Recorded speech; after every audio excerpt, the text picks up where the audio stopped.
Сәлем баршаңызға. Бүгін осындай қып-қызыл өте дәмді балық дайындайтын боламыз. Менімен бірге болыңыздар, видеоны соңына дейін қараңыздар. Лайк басып, комментарий жазып кетіңіздер. Балығымызды жақсылап жуып тазалап алдық. Енді тұздап аламыз.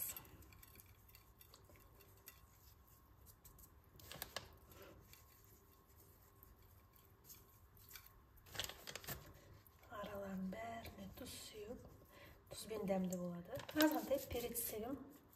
Сеппесе де болады. Біреулер себеді, біреулер сеппейді. Әркім өзінің қалауына қарай. Балығымыз сіңіп дайын тұрғанша біздің майымыз да қызып қалады.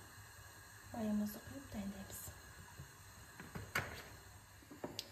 Осылай ұнға аунатып пісіріп аламыз. Біреулер ұнға аунатады, біреулер қоймалжын жасап аунатады. Мен осылай ұнға аунатқан ұнатамын, сол үшін осылай пісіре береміз.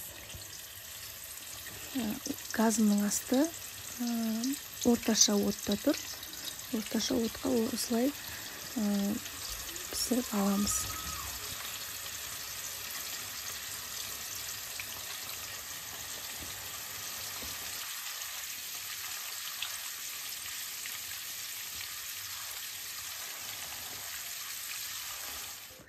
Мінекей балықтарымыз қызарып дайын болды.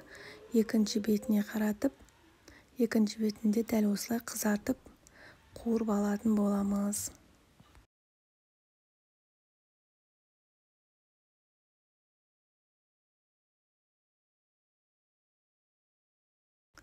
Балықтарымыз дайын болды. Арасын бар пісті. Осылай салфетка қойып сүзіп аламын. Балықтың майларын өзінің бойына сіңіріп алу үшін. Маған тіркелмесеңіздер, тіркеліп қойыңыздар. Қазақ тілі дамуының арнасына аз да болса өзіңдеріңіздің үлестеріңізді қосып кетіңіздер.